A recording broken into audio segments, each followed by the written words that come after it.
तो हम पढ़ रहे हैं आज एरे, और एरे क्या होता है? कलेक्शन ऑफ वेरिएबल जो कि एक से ज्यादा वैल्यूज को स्टोर करने की सलाहियत रखता है under single name with same data type. इनकी डेटा टाइप भी सेम होनी चाहिए। एरे जो है कितने टाइप के हो सकते हैं? इंटीजर, फ्लोट, डबल, स्ट्रिंग हो सकते हैं। तो अब हम पहले इसको मिसाल के जरिए समझते हैं कि एरे की जरूरत कहाँ पेश आती है। जैसे आपने यहाँ पे एक वेरिएबल डिक्लेयर किया जैन के नाम से, इंटीजर टाइप का, और उसके अंदर वैल्यू स्टोर कर दी 2000। क्या स्टोर कर दी? अगली लाइन पे आपने उसका आउटपुट लिया और यहां पर जैन की वैल्यू का आउटपुट ले लिया। अब जब प्रोग्राम को कंपाइल करके आप रन करेंगे तो आउटपुट क्या आएगा? आउटपुट के लिए रिटर्न 0 नहीं लिखा।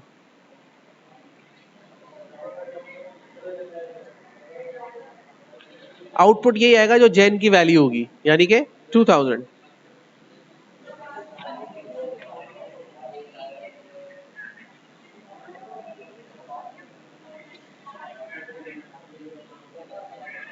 ये देखें, सही है। लेकिन अगर मैं अगली लाइन पे फिर से जैन को रीअसाइन कर दूं और यहां पे कर दूं 4000, तो अब जैन की आउटपुट क्या आएगा?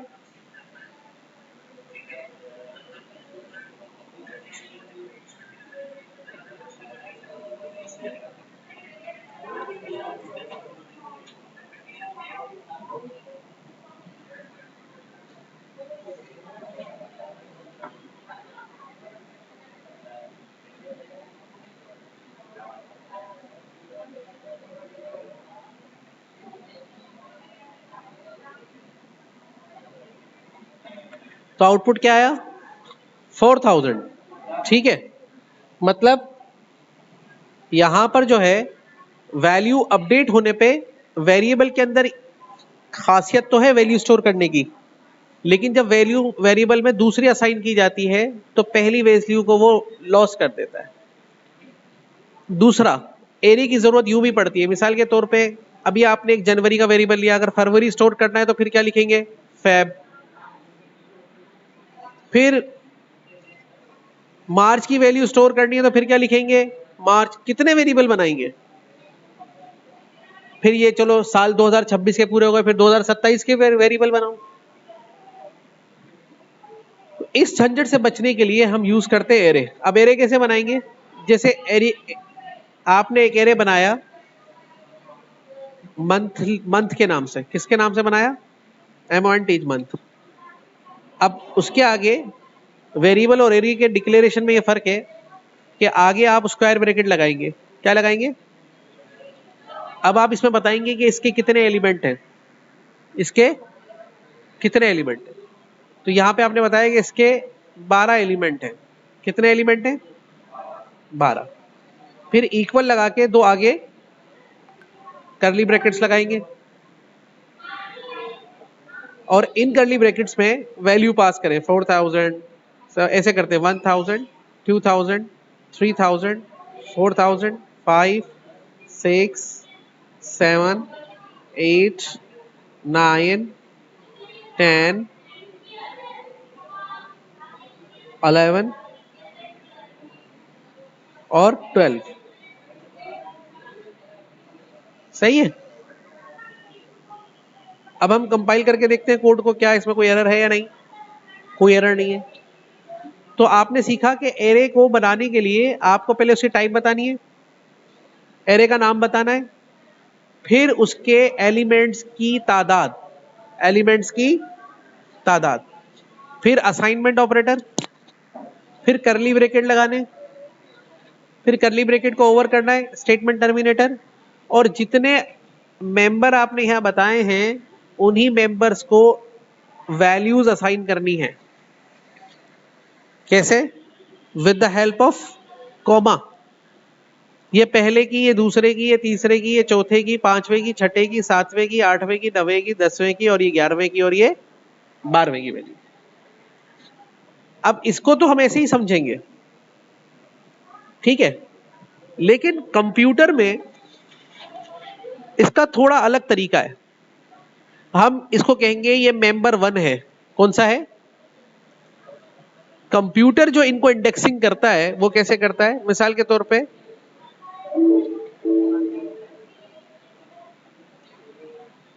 यहां पे आपने एक एरे बनाया, जो भी बनाया, अब कंप्यूटर में कैसे बनेगा वो?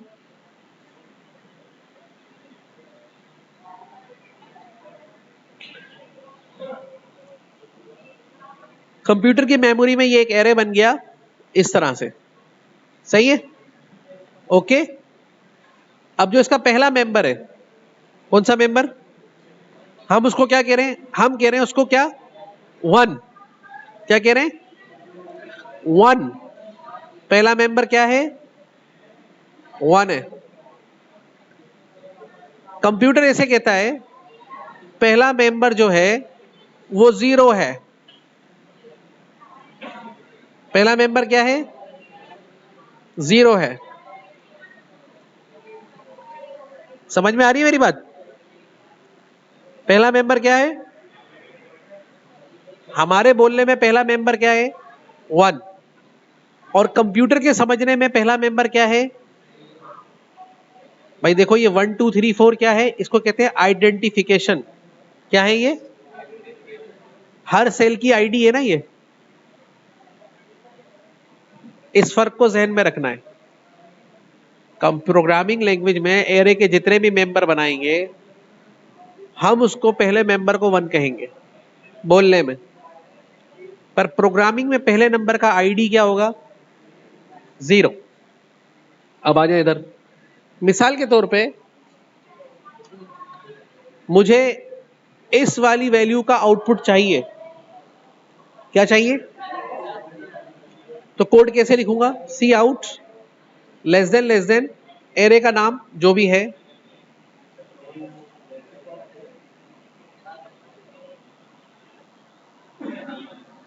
और उसके आगे 2 स्क्वायर ब्रैकेट। ये स्क्वायर ब्रैकेट इसलिए लगाए हैं, आपको कौन सा मेंबर का आउटपुट चाहिए? इस वाले का। हमारे बोलने में क्या है? तीसरा। और कंप्यूटर के अंडरस्टैंडिंग में कौन सा है ये? तो यहां पे आप क्या लिखेंगे? और कोड को कंपाइल करके जैसे ही रन करेंगे,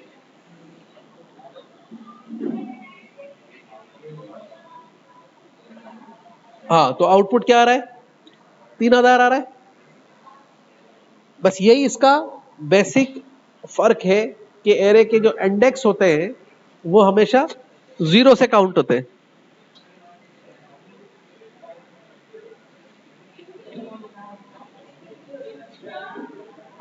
ओके, समझ में आ गई बात? इधर देखिए। अब अब हमें बताएंगे, झरना बताएंगे। झरना बताएं, इसको आउटपुट पे लेना है तो यहां पे मेंबर कौन सा लिखना होगा? Very good.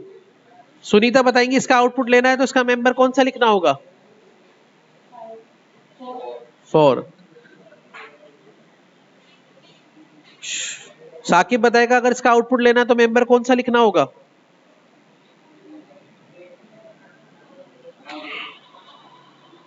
0 1 2 3 4 5 6 7 8 9। क्या लिखना होगा? 9। तो उसका आउटपुट आएगा। देखो, ये बात समझ लो। अगर ये बात समझ में नहीं आएगी तो एरे कभी भी समझ में, हमने पहली लाइन में सीखा कि एरे को डिक्लेयर और असाइन कैसे किया जाता है। एरे की डिक्लेरेशन में पहले उसकी टाइप बताई जाती है, फिर एरे का नाम बताया जाता है, फिर उसके मेंबर की तादाद बताई जाती है। असाइनमेंट ऑपरेटर के बाद करली ब्रैकेट्स के अंदर वैल्यूज बताई जाती हैं कॉमा के साथ, जितने मेंबर बनाए हैं उनकी। उनसे कम तो बता सकते हैं, उनसे ज्यादा नहीं बता सकते। ओके। अब हम ये भी कर सकते हैं, मिसाल के तौर पे इधर देखें, मैं एक मेंबर बढ़ा देता हूं उसका। यहां पे कितने कर दिए मैंने मेंबर? 10। अब सवाल ये पैदा होता है कि सर आपने इसका 10 तो मेंबर कर दिए। हाँ भाई, कर दिए, लेकिन वैल्यूज तो 13 तो मेंबर कर दिए, लेकिन वैल्यूज तो 12 में डाली है। तो 13 मेंबर में क्या होगा? तो अगर हम 13 मेंबर का आउटपुट लेके देखें, 13 का आउटपुट लेके तो 12 लिखेंगे ना। तो जब रन करेंगे,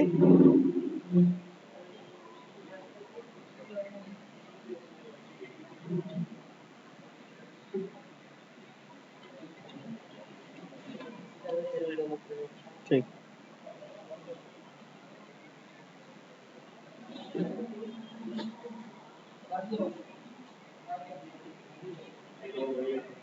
क्या आ रहा है? इससे हमें पता ये चलता है जिस मेंबर में हम वैल्यू असाइन नहीं करेंगे तो डिफॉल्ट वैल्यू उसकी क्या होगी? 0। अब हम देखो थोड़ा सा अर्थमेटिक करके देखते हैं।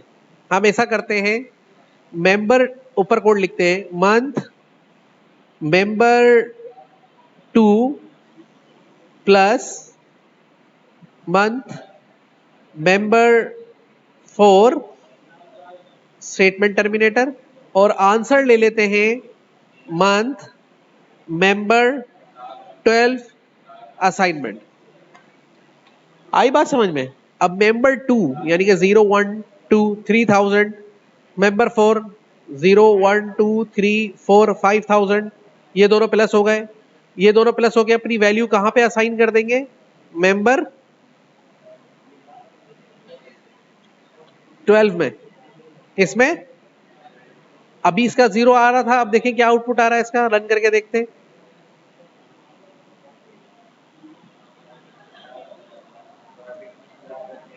हाँ, अब इनका प्लस करके आंसर आ जाएगा।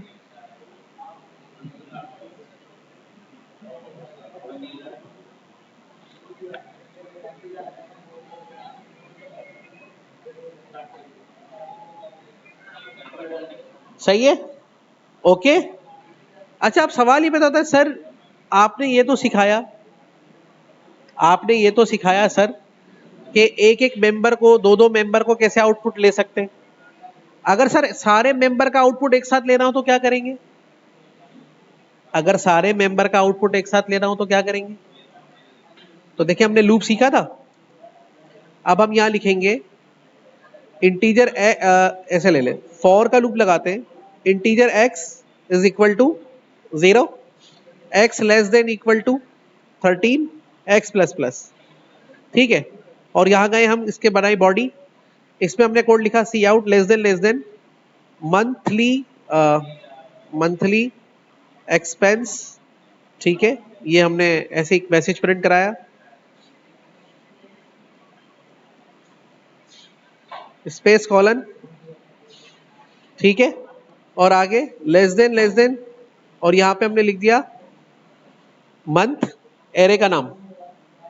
और यहां पे हम क्या करेंगे, अगर मैं यहां पे लिखूंगा 3 तो ये 13 दफा थर्ड वाले एलिमेंट की वैल्यू दिखाएगा। फिर यहां पे लेस देन, और यहां पे मैं दे रहा हूं स्पेस, बल्कि न्यू लाइन ही दे देता हूं। सही है?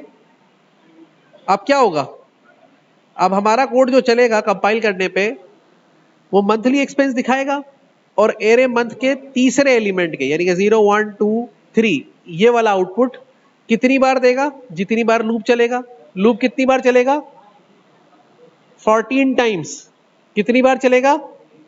तो 14 टाइम्स इसी को रिपीट करेगा। ये देखिए,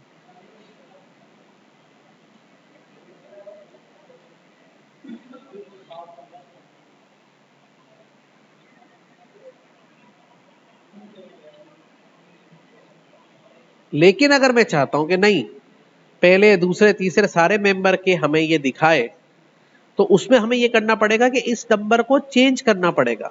क्या करना पड़ेगा? मतलब पहली दफा 0 का दिखाए, दूसरी दफा 1 का दिखाए, तीसरी दफा 2 का दिखाए। ऐसा करने के लिए यहां पर अगर कांस्टेंट 3 4 कुछ भी लिखेंगे तो उसी को रिपीट करें। अबे क्या देख रहे हो उसमें, इधर देखो ना।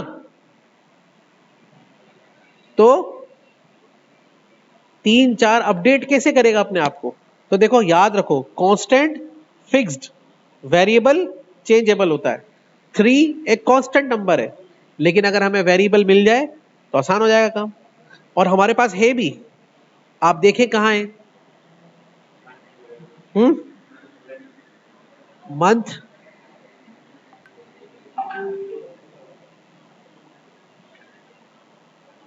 दिख रहा है? देखो हमारे पास वेरिएबल कौन सा लिया है हमने, एक्स की इनिशियल वैल्यू क्या होगी? 0। जितनी बार चक्कर लगाएगा एक्स की वैल्यू बढ़ेगी, तो हम 3 की जगह पे क्या लिख देंगे यहां पे? तो अब देखो पूरा एरे जो है ये रीड करके राइट कर देगा।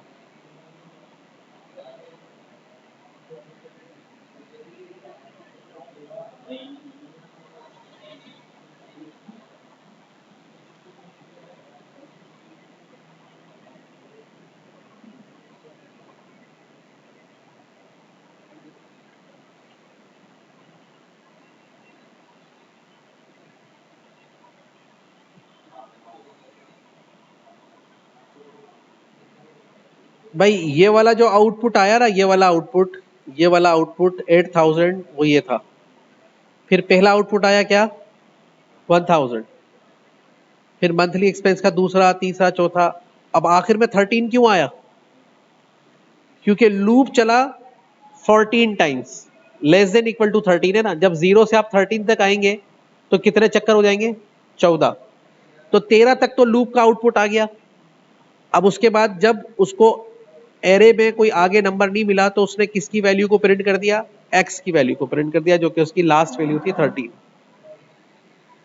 समझ में आई मेरी बात? अगर हमें इसको प्रॉपरली चलाना है तो इसको क्या करना होगा, 12। इस तरह से आप पूरा एरे कितना ही बड़ा क्यों ना हो, लूप के जरिए रीड करवा सकते हैं। क्या करवा सकते हैं?